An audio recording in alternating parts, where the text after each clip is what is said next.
Cooperative banks या सहकारी banks क्या हैं? हमें अक्सर खबरों में सुनने को मिलता है, सो एंड सो सहकारी बैंक, कोऑपरेटिव बैंक फेल हो गया, आरबीआई ने उसका लाइसेंस कैंसल कर दिया।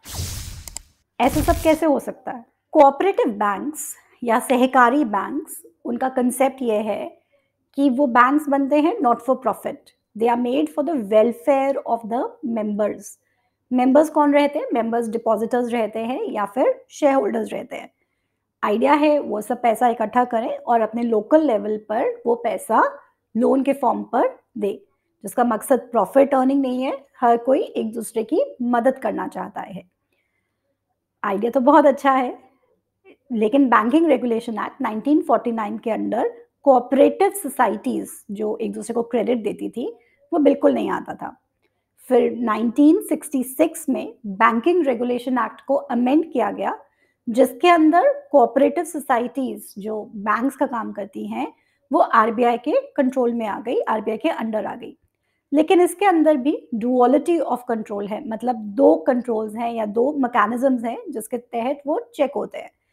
एक है बैंकिंग रिलेटेड इश्यूज, उसके लिए उनको रेगुलेट करता है आरबीआई, और दूसरा है मैनेजमेंट रिलेटेड इश्यूज, मतलब उनके बोर्ड ऑफ डायरेक्टर्स में कौन रहेगा, कौन उनके मालिक लोग रहेंगे। ये सब चीज़ें स्टेट गवर्नमेंट या फिर सेंट्रल गवर्नमेंट देखती है। जो मैं कोऑपरेटिव या सहकारी बैंक्स की बात करूं, उनको हम दो पार्ट्स में डिवाइड कर सकते हैं। एक है जो रूरल एरियाज को, विलेजेस को देखती है, और दूसरा आता है अर्बन कोऑपरेटिव बैंक्स। पहले रूरल एरियाज की बात करें। देखिए, गांव में एक किसान को लोन लेना बहुत ज़रूरी होता है। वो बीज बोता है, उसकी फसल पकती है, फसल बिकेगी तब जाकर उसको पैसा मिलेगा। इन द मीन टाइम जब फसल बढ़ रही है तो उसको फर्टिलाइजर्स डालने हैं, देख-रेख करनी है, उस सब पे खर्चा लगता है, जिसके लिए उसको क्रेडिट या फिर उसको लोन लेना पड़ता है। हमारे हिंदुस्तान में माना जाता है कि हमारी जो एग्री इकोनॉमी है, जो किसानों की इकोनॉमी है, उसके 3 लेयर्स आते हैं। पहला आता है प्राइमरी एग्रीकल्चरल क्रेडिट सोसाइटी या पैक्स। ये वो पंचायत लेवल पे होता है, जिसमें शेयर होल्डर्स या डिपॉजिटर्स अपना पैसा जमा कराते हैं और किसान पैक्स सोसाइटी से पैसा बोरो कर सकते हैं। क्योंकि छोटे लेवल पे होता है, गाँव के लेवल पर होता है और गाँव में सब एक-दूसरे को जानते ही हैं, तो ये एक तरह से एक-दूसरे को प्रोटेक्शन देता है। पैक्स आरबीआई के पास बिल्कुल नहीं आते। ये outside the preview of RBI आता है। पैक्स के लिए अभी बहुत काम चल रहा है। अभी रिसेंटली गवर्नमेंट ने उनको कंप्यूटराइज़ेशन के लिए भी फंड्स रिलीज़ किए हैं कि वो सब 60-80 हज़ार के आसपास पैक्स हैं, जो कहा जाता है 18 करोड़ किसानों को मदद करते हैं। उनके ऊपर आते हैं हमारे सेंट्रल कोऑपरेटिव बैंक्स या डिस्ट्रिक्ट कोऑपरेटिव बैंक्स। उसके ऊपर आते हैं स्टेट कोऑपरेटिव बैंक्स। जो सेंट्रल और स्टेट कोऑपरेटिव बैंक्स हैं, ये आरबीआई के प्रीव्यू में आते हैं for their banking business. RBI ने इनको जो इंस्पेक्शन है इनकी, वो आगे डेलीगेट की हुई है, दी हुई है नाबार्ड को, National Bank for Agricultural and Rural development.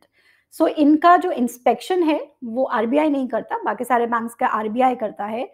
Cooperative state cooperative banks and central cooperative banks का जो इंस्पेक्शन है वो नाबार्ड के थ्रू किया जाता है। अब आते हैं अर्बन एरिया में या फिर शहरों में। शहरों में प्राइमरी कोऑपरेटिव बैंक्स या फिर अर्बन कोऑपरेटिव बैंक्स आप अक्सर देखोगे। अर्बन कोऑपरेटिव बैंक्स की अगर ब्रांचेस सिर्फ एक ही स्टेट के अंदर हैं, तो वो उस स्टेट के कोऑपरेटिव एक्ट के अंदर आता है। अगर उसमें मल्टी स्टेट्स में बैंक के ब्रांचेस हैं, मतलब अलग-अलग स्टेट्स में उसकी ब्रांचेस हैं, तो वो मल्टी स्टेट कोऑपरेटिव एक्ट के अंडर रजिस्टर होते हैं। आरबीआई उनको देखता है। अर्बन कोऑपरेटिव बैंक्स कई बहुत छोटे भी हैं, कई बहुत बड़े भी हैं। जैसे Punjab and Maharashtra cooperative bank बड़ा बैंक था। सरास्वत बैंक एक बहुत बड़ा कोऑपरेटिव बैंक है। आइडिया तो अच्छा है, पैसा है, इकट्ठे करो। उसी एरिया के लोग हैं, वो उस पैसे को इस्तेमाल करें ढंग से। लेकिन बहुत से कोऑपरेटिव बैंक्स अक्सर फेल होते हैं। उसका एक बहुत बड़ा रीज़न ये था कि स्टेट गवर्नमेंट, सेंट्रल गवर्नमेंट और आरबीआई के अंडर कहीं न कहीं वो आँखों से, नज़रों से बच रहे थे। तो उसके लिए आरबीआई ने MOU, memorandum of understanding sign करवाना किया सेंट्रल गवर्नमेंट, स्टेट गवर्नमेंट्स और वेरियस जो कोऑपरेटिव सोसाइटीज हैं उन सब के साथ। 2005 में आंध्र प्रदेश से इसकी स्टार्ट हुआ था और 2014 में जाकर सारी स्टेट्स हिंदुस्तान की वो कवर हो गई। 2014 में तेलंगाना के साथ ये लास्ट एमओयू साइन किया गया। उसके अंदर आरबीआई ने एक टास्क फोर्स तैयार किया, एक स्टेट लेवल टास्क फोर्स और फिर एक सेंट्रल लेवल टास्क फोर्स। उन टास्क फोर्स ने सारे सहकारी बैंक्स को, जो कोऑपरेटिव बैंक्स थे, उन सबको अच्छे से स्टडी किया, देखा। वो वाले बैंक्स जिनका कैपिटल, मतलब कि जिनका निवेश जिनके अंदर किया गया था वो रिक्वायरमेंट से बहुत कम था, उनको या तो बोला गया स्टेट गवर्नमेंट को कि इसके अंदर पैसा डालो, या उनको बोला गया कि आप बंद हो जाओ, या फिर उनको बाकी जो कोर बैंक है उसके साथ उसको मर्ज कर दिया गया, एमालगमेट कर दिया गया, ताकि डिपॉजिटर्स के हितों की रक्षा हो। आरबीआई इस पे अभी भी बहुत काम कर रहा है। अगर आप आरबीआई की वेबसाइट पर जाओगे तो आपको बहुत से नोटिफिकेशंस दिख जाएंगे जिसमें इस कोऑपरेटिव बैंक का आरबीआई ने लाइसेंस कैंसिल कर दिया है, उस कोऑपरेटिव बैंक का आरबीआई ने एमालगमेशन कर दिया है। जैसे मैंने अभी रिसेंटली देखा, रूपी कोऑपरेटिव बैंक करके कोई बैंक है जो आरबीआई ने, जिसका लाइसेंस कैंसिल कर दिया।